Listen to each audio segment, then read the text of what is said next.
என்ன நிர்மலா அவசரமா சாப்பிடுற? மெதுவா சாப்பிடுறா. ஐயோ அண்ணி, ஏற்கனவே லேட் ஆயிடுச்சுன்னு அண்ணன் கத்திட்டு இருக்காங்க. நீங்க வேற. என்ன நிர்மலா என்ன சாப்பிட்டு இருக்க? சீக்கிரம் கிளம்ப, லேட் ஆச்சுல. என்னங்க நீங்க சாப்பிடுற பொண்ணை போய் இப்படி விரட்டுறீங்களே? உங்கள மாதிரியா? பொம்பளைங்க கிளம்புறதுக்கு கொஞ்சம் நேரம் ஆகும். நீ வேற சார் எதையா பேசிட்டு இவ்வளவு காலேஜ்ல கொண்டு போயிட்டு எனக்கு எவ்வளவு வேலை இருக்கு. சீக்கிரம் கிளம்பு. அண்ணி அண்ணன் திட்ட ஆரம்பிச்சிட்டாரு, நான் கிளம்புறேன். ஏய் டிஃபன் பாக்ஸ். ஓ நிர்மலா வா. இதோ வந்துட்டேனே. நிர்மலா இந்த டிஃபன் பாக்ஸ். அண்ணே ஒரு நிமிஷம். என்ன என்னாச்சு நிர்மலா? அண்ணி அந்த வீட்ல இருந்து வரும்போது ஒரு முக்கியமான புக் விட்டு வந்துட்டேன். இன்னைக்கு அதை கிளாஸ்க்கு எடுத்துட்டு போயே ஆகணும். அப்படியா? சரி நீ வீட்டுக்கு போய் எடுத்துட்டு நேரா காலேஜுக்கு போயிடு. ஐயோ ஏற்கனவே லேட் ஆயிடுச்சுன்னு அண்ணன் கத்திட்டு இருக்காரு. இது சொன்னா கொன்னே போட்டுருவார் அண்ணி. ஐயோ என்ன புக் வேணும் Nirmala? 4th semester ancillary physics book வேணும். என்கிட்ட இருக்கு, நான் வேணா கொடுக்குறேன். என்னங்க அந்த பிசிக்ஸ் புக் எடுத்துட்டு வாங்களே. நீ காலேஜ் போயிட்டு வந்து என்கிட்ட கொடு. ஆமா உங்களுக்கு ஏது அந்த புக்கு? நான் கரஸ்ல பண்றேன். நிஜமாவா? ஆமா ஆமா பிசிக்ஸ் ரொம்ப கஷ்டமாச்சே. டியூஷன் ஏதாவது வச்சிருக்கீங்களா? அதான் ப்ரொஃபசர் இருக்காரே. ப்ரொஃபசரா? என்ன சொல்றீங்க? என் ஹஸ்பண்ட சொல்றேன், அவர் தான் எனக்கு டியூஷன் எடுக்கிறாரு. அப்படியா? அதோ இந்தா. ரொம்ப தேங்க்ஸ். கிளம்பு கிளம்பு. நீங்க படிக்கிறீங்களா? என்கிட்ட சொல்லவே இல்ல. அதான் இப்ப தெரிஞ்சிருச்சே. ஆமா நீங்க 2 பேரும் படிச்சவங்க, எதுக்கு டீ கடை வச்சிருக்கீங்க? டீ கடை ஒரு சுதந்திரமான பணமாக தானே வச்சுங்களேன். பேர்கிட்ட வேலைக்கு சேர்ந்தா அவன் சொல்றதெல்லாம் கேட்கணும், அவங்களே கை கட்டி நிற்கணும், ஒவ்வொன்றுக்கும் பெர்மிஷன் வாங்கிட்டு இருக்கணும். நம்மளே முதலாளி ஆயிட்டா அந்த பிரச்சனை பாருங்க. அதான் டீ கடை வச்சேன், முதலாளி ஆயிட்டேன். சரி கடையில் இருக்கேன். சரி நானே வரேன். தேங்க்ஸ்.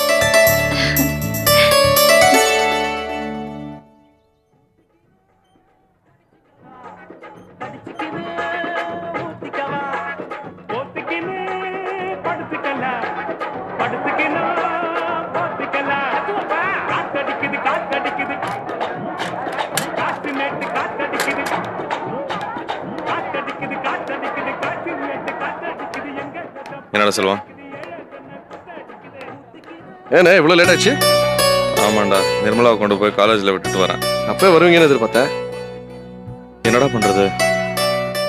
பாவம் நிர்மலா ரொம்ப நொந்து போயிருக்கா. காம்பவுண்ட் வீட்டில் இருந்தால் கொஞ்சம் மாறுதலாக இருக்கும், அதான் அங்கே கொண்டு போய் வச்சுக்கிட்டேன். கரெக்டு தானே. உங்கள் வீட்டு பக்கத்தில் இருக்கிறவங்களெல்லாம் பார்த்து பேசி பழகினாலே ஒரு சேஞ்சாக இருக்கும் நிர்மலாக்கும். சரி கணக்கெல்லாம் எழுதிட்டியா?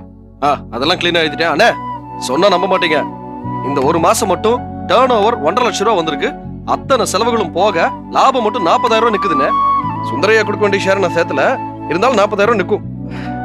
பரவாயில்லடா, நான் எதிர்பார்த்ததை விட கடை ரொம்ப நல்லாவே வந்துச்சு. உண்மையிலேயே நானே எதிர்பார்க்கல. முதல் மாசத்துக்கு இது பெரிய விஷயம். ஆனா நீங்க ஏற்கனவே மார்க்கெட்ல புழங்கிட்டு இருந்ததுனால தான் இவ்வளவு ஈஸியா இருந்துச்சு. இன்னும் போக போக பார், நல்லா கூட்டி காட்டுறேன். நிச்சயமாண்ணே, எனக்கு நம்பிக்கை இருக்கு. ஆனா ஒரு சின்ன பிரச்சனைண்ணே. என்னது? மொத்த டர்ன் ஓவர்ல கிட்டத்தட்ட 25% லாரி வாடகைக்கே போகுதுண்ணே. அது இல்லைன்னா இன்னும் ஜாஸ்தி லாபம் நிற்கும். நம்ம சொந்தமா லாரி வாங்கிடலாமாண்ணே? பணம் எங்க எதிராக வரும்? பேங்க்ல லோன் போட்டுக்கலாண்ணே. பேங்கா? அவ்வளவு பணம் எவன்டா கொடுப்பான்? கொடுக்குறாங்கண்ணே. இந்த கடை யார் பேர்ல இருக்கு? அன்னி பேர்ல தானே இருக்கு. சுயமா பிசினஸ் செய்யற லேடிஸ்க்கு கோஆபரேட்டிவ் பேங்க்ஸ் லோன் கொடுக்குறாங்க. பரவாயில்லையே, இது கூட நல்ல யோசனையா தான் இருக்கு. ஆனா இதை பத்தி சுந்தரையாக தெரியக்கூடாது. ஏண்ணே, அவர்கிட்டயும் லாரி எடுக்கிறோம், தேவைப்படும் போது வெளியிலயும் லாரி எடுக்கிறோம். அதனால லாரி வாடகை கூடுதுன்னு தானே வாங்குறோம். இது அவருக்கு தெரிஞ்சா என்ன? நான் ஏதாவது சொல்றேன்னா அதுல அர்த்தம் இருக்கும். நான் சொல்ற வரைக்கும் சுந்தரையா கிட்ட இதை பத்தி பேசாத, சரியா? சரி.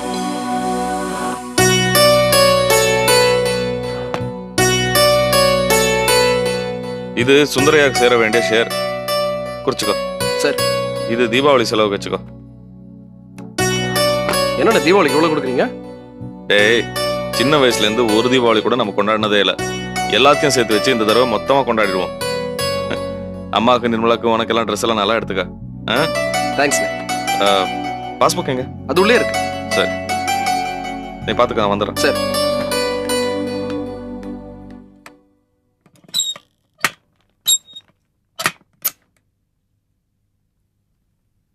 ஐயா. என்ன மாணிக்காது? என்னது இதெல்லாம்? எதுக்காக இதெல்லாம் என் முன்னாடி கடை பரப்புற? ஐயா, இது நம்ம காய்கறி கடையில இது வரைக்கும் வந்த லாபம். முதல்ல அப்படியே இருக்கு. கணக்கு வழக்கெல்லாம் இதுல எழுதி வச்சிருக்கேன். கடை செலவு, உன் சம்பளம், இதெல்லாம் போக இவ்வளவு லாபமா? கணக்கை பாத்தீங்கன்னா உங்களுக்கே புரியும் ஐயா. அதெல்லாம் ஒண்ணு வேணாம் மாணிக்கம். உன்னை பார்க்கும்போது எனக்கு ரொம்ப பெருமையா இருக்கு. பல பிரச்சனைகளுக்கு நடுவுல இந்த லாரி ஆபீஸ லாபகரமா நடத்திட்டு இருக்க. ஆரம்பிச்ச கொஞ்ச நாள்லயே காய்கறி பிசினஸ்லயும் லாபத்தை சம்பாதிச்சிருக்க. கணக்கு வழக்கும் சுத்தமா வச்சிருக்க. எனக்கு ரொம்ப சந்தோஷமா இருக்கு மாணிக்கம். எல்லாம் உங்க தயவு தானே ஐயா. அது மட்டும் இல்ல, உன்னோட உழைப்பு, கவனம் எல்லாம் இருக்குல்ல.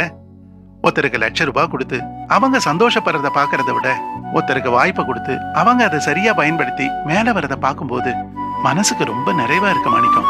இதெல்லாம் உங்க பெருந்தன்மையால தான் வந்தது. நான் பெருந்தன்மையா நடக்கிறேனோ இல்லையோ, நீ ஒழுங்கா அடக்கமா பேசுற. இந்த எதுக்கு ஐயா இது? இதெல்லாம் உன்னோட உழைப்பால வந்த லாபம். காய்கறி பிசினஸ்ல நீ பார்ட்னர், அதுக்கு உன்னோட ஷேர். லாரி பிசினஸ்ல ஸ்டாஃப், அதுக்கு தீபாவளி போனஸ். நன்றி ஐயா. இந்த பேங்க்ல கட்டிடு. கேட்கணும்னு நினைச்சேன், அந்த சிவசாமி ரமேஷ் மூலமா ஏதாவது பிரச்சனை வந்துச்சா? இல்லைங்க. மறுபடியும் ஏதாவது பிரச்சனை பண்ணாங்க அவங்கள அடிச்சு புரட்டி எடுத்துரு. எதுவா இருந்தாலும் நான் பாத்துக்கிறேன். சரிங்க. ஏதாவது பிரச்சனை பண்ணாங்கன்னா நான் பாத்துக்கிறேன். கொஞ்ச நாளைக்கு நான் ஊர்ல இருக்க மாட்டேன், அவுட் ஆஃப் ஸ்டேஷன். அப்படிங்களா? எந்த ஊரு? என் பொண்ணு பாம்பேல இருக்கான்ல, அடிக்கடி ஃபோன் பண்ணி தொந்தரவு பண்றேன். எனக்கும் மெடிக்கல் செக்அப் பண்ண வேண்டியிருக்கு. அப்படியே போய் எல்லாத்தையும் பார்த்துட்டு வந்துடலான்னு இருக்கேன். அதான் எல்லாத்தையும் பொறுப்பா பாத்துக்க நீ தான் இருக்கியே. கவலைப்படாம போயிட்டு வாங்க ஐயா. எல்லாத்தையும் நான் பாத்துக்கிறேன். எத்தனை நாளையா? என்ன 2-3 மாசம் ஆகும். 2-3 மாசமா? ஆமாப்பா, போய் ரொம்ப நாளாச்சுல. போனோம் வந்தோன்னு வந்துட முடியுமா? இந்த வீட்டுல தனியா இருந்து சமயக்காரன் போறத சாப்பிட்டு சாப்பிட்டு நாக்கே செத்து போச்சுப்பா. ஒரு சேஞ்சா இருக்கும்ல. அதான் நீ இருக்கே, பத்திரமா பாத்துக்கப்பா. உனக்கு தலை தீபாவளியில? ஆமாங்க. தலை தீபாவளியே சந்தோஷமா கொண்டாடு. நான் ஊருக்கு போறேன். பிசினஸ்ல எந்த பிரச்சனையும் வராம பாத்துக்க. சரிங்க. நான் வரட்டுமா? சரி.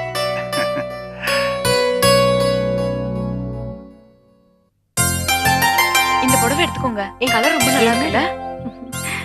இதான் நான் தீபாவளிக்கு எடுத்த சரி. நல்லா இருக்கான்னு பாரு. நல்லா இருக்கு. நல்லா இருக்கு. ஆமா, இது என்ன 3 சேலை? நீங்க ஒருத்தவங்க தானே இருக்கிறீங்க? என்னடி என் புருஷன் கூட இப்படி கேட்டதுல நீ நாக்கு மேல பல்ல போட்டு இப்படி கேக்குற? ஏன் நான் 3 புடவை எடுக்க கூடாதா? அப்படிலாம் இல்ல. தீபாவளினா ஒவ்வொருத்தருக்கும் ஒரு பட்ஜெட் இருக்கும். அதைத்தான் அவ கேக்குறா. எனக்கும் பட்ஜெட் இருக்கு, ஆனா பெரிய பட்ஜெட். இது தீபாவளிக்கு எடுத்தது, இது கல்யாண காட்சின்னு கட்டிட்டு போறதுக்கு, இது வீட்டுக்கு கட்டிக்கிறதுக்கு. நல்லா இருக்கு. வச்சவங்க நீங்க. ஆமா, இதெல்லாம் செலக்ட் பண்றதுக்கு எவ்வளவு நேரம் ஆச்சு? ஒரு 3 மணி நேரம் ஆச்சு. 3 மணி நேரமா? என்னங்க, காது குத்துறீங்களா? இவ்வளவையும் செலக்ட் பண்றதுக்கு 3 மணி நேரம் தான் ஆச்சா? முழுசா கேளுங்க. ஒரு கடைக்கு 3 மணி நேரம், 4 கடை ஏறி இறங்கினேன். இது என்ன லேட்டஸ்ட் மாடலா? அப்படிதான் கடைக்காரன் சொன்னான்.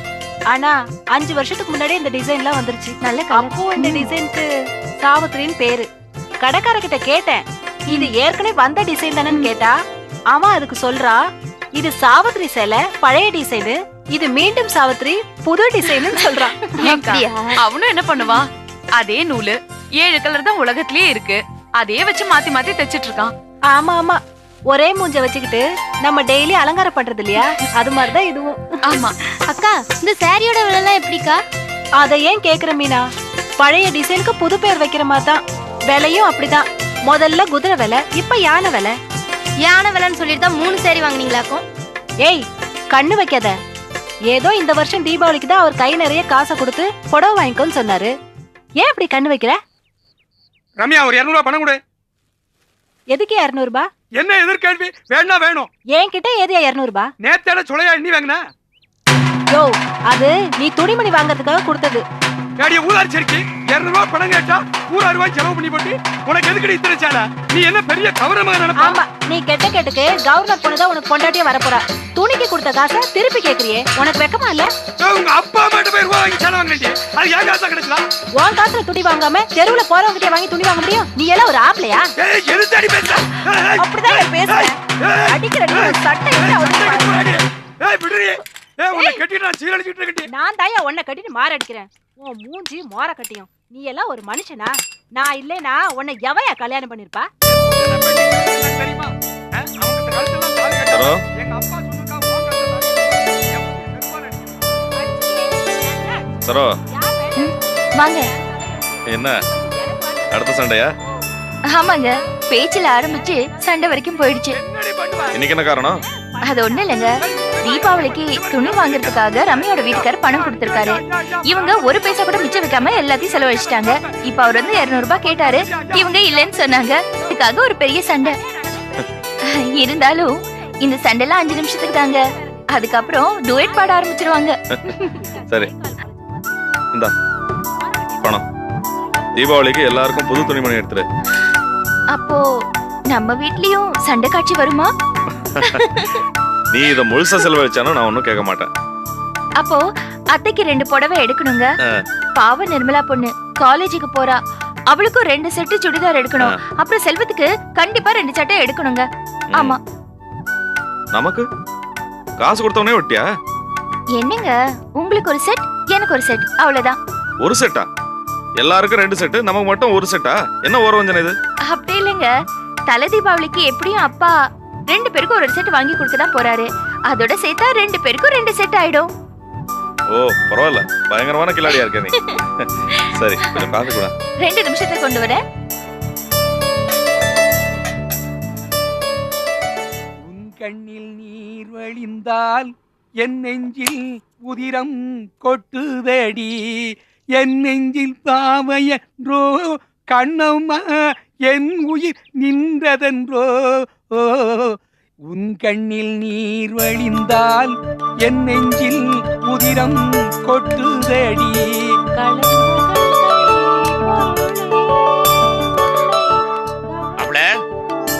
வாங்க மாமா. நல்லா இருக்கீங்களா? ஆ. எழுத்து வீட்டுல ஏது விசேஷமா பாட்டெல்லாம் பொழுது கட்டுறாங்க? ஐயோ அது ஒரு வேடிக்கையான புருஷன் பொண்டாட்டி. அடிக்கடி சண்டை வரும், பயங்கரமா அடிச்சுப்பாங்க. அப்புறம் 5 நிமிஷத்துல ராசி ஆகி பாட ஆரம்பிச்சிருவாங்க. அப்படியா? உங்களுக்கு நல்ல பொழுது போகணும்னு சொல்லுங்க. ஐயோ கேக்குற மாதிரியா இருக்கா அந்த பாட்டு? பரவாயில்ல, சரோ என்னோட நல்லா பாடுறேன். அப்பா வா இந்தாங்க. வா வா. வாங்கப்பா, எப்படி இருக்கீங்க? வீட்ல எல்லாரும் எப்படி இருக்காங்க? எல்லாம் நல்லா இருக்காங்க. நீ எப்படி இருக்கிற? மாப்பிள்ளை நல்லா இருக்கீங்களா? ஒண்ணு இல்ல, அந்த இருந்தாலும் தலை தீபாவளி நெருங்கிருச்சு. அதான் இங்க வந்து மாப்பிள்ளை வீட்டுல எல்லாரும் முறைப்படி கூப்பிட்டுட்டு அப்படியே பட்டணத்துல சவுளி எடுத்துட்டு போலான்னு வந்தேன். நல்லதா போச்சு. நீ மாமாவை கூட்டிட்டு ஜவுளி கடை போய் எல்லாத்தையும் வாங்கிட்டு வந்துரு. என்னங்க, நானும் அப்பாவும் மட்டுமா? நிர்மலாவும் கூட வரணும். அவளுக்கு தேவையானதை அவ தானே பார்த்து எடுக்கணும். அப்படியே அத்தையும் வரணுங்க. சரி அப்போ சாயந்தரம் நிர்மலா காலேஜ்ல இருந்து வந்ததுக்கு அப்புறம் நேரா வீட்டுக்கு போய் அம்மாவையும் கூட்டிட்டு எல்லாருமே ஜவுளி கடைக்கு போயிட்டு வந்துடலாம். சரிங்க, செய்வோம். சரி, நான் உள்ள போய் அப்படி கை காலில் கழுவிட்டு வந்துடுறேன்.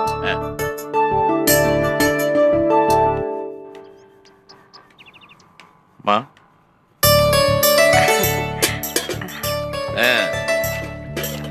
வணக்கம்மா. வாங்க சம்பந்தி. எப்ப வந்தீங்க? காலையில. நிர்மலா எப்படிமா இருக்க? நல்லா இருக்கேம்மா. அங்க இருக்கிற எல்லாரும் என் கூட நல்லா பழகுறாங்க. ஆமா, நீங்க தனியா இருக்கிறது கஷ்டமா இருக்காமா? இல்லம்மா, அதான் அந்த கிளவி இருக்கே. ராத்திரிக்கு செல்வம் வீட்டுக்கு வந்துடுறான். நீ பழையபடி மாறணும்டி, அதான் எனக்கு முக்கியம். மாமா ஒரு முக்கியமான சம்பிரதாயத்துக்காக வந்திருக்காரு. என்னங்க சம்பந்தி? தலை தீபாவளி சம்பிரதாயம் தான். மாப்பிள்ளைக்கு சரோவுக்கும் இந்த வருஷம் தலை தீபாவளி இல்லையா? அதை முறைப்படி வீட்டுல கிராமத்துல தானே கொண்டாடினேன். அதுக்கு தான் ஜவுளி எடுத்துட்டு அப்படியே கூட்டு போலான்னு வந்தேன். குடும்பத்தோட கொண்டாடினா ரொம்ப நல்லா இருக்கு. நீங்களும் நிர்மலாவும் கூட வரணும்.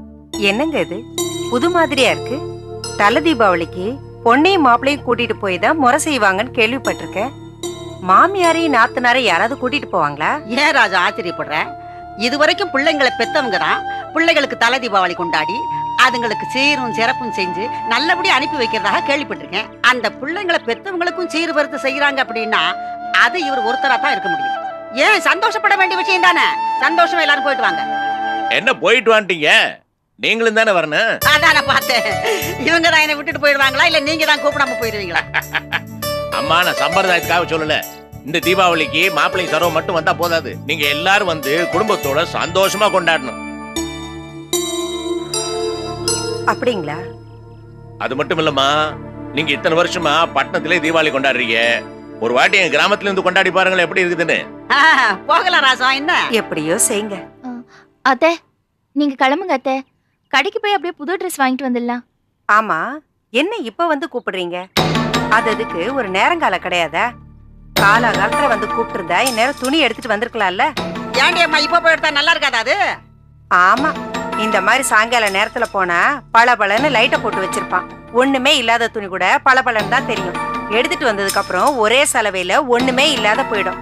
அதுக்கு நேரங்காலம் இருக்கு. இப்படியா லேட்டா வர்றது? இல்லம்மா, நேரத்துல தான் கிளம்பணும். நிர்மலா காலேஜ்ல இருந்து வரணும் இல்லையா? அவ வந்ததுக்கு அப்புறம் ரெடி ஆகி கிளம்பணும். சரி சரி, இப்போ இன்னும் லேட் பண்ணிடாதீங்க, கிளம்புங்க. இத பாருப்பா, என்னால திடுதுப்புலாம் கிளம்ப முடியாது. நீங்க போய் துணி எடுத்துட்டு வாங்க, என்ன ஆளை விடுங்கப்பா. சரோ, ஆ? நீ மாமாவை கூட்டிட்டு ஜவுளி கடை போய் எல்லாத்தையும் வாங்கிட்டு வந்துரு. கடையில கொஞ்சம் வேலை இருக்கு. சரிங்க. அப்புறம் மாப்பிள்ள, நான் ஜவுளி எடுத்துட்டு அங்கிருந்து பஸ் பிடிச்சிடுறேன். சரிங்க. சரி. சரி மா, நிச்சயம் வாங்க, குடும்பத்தோட கொண்டாடுதான் நல்லா இருக்கேன். சரோ, என்னங்க?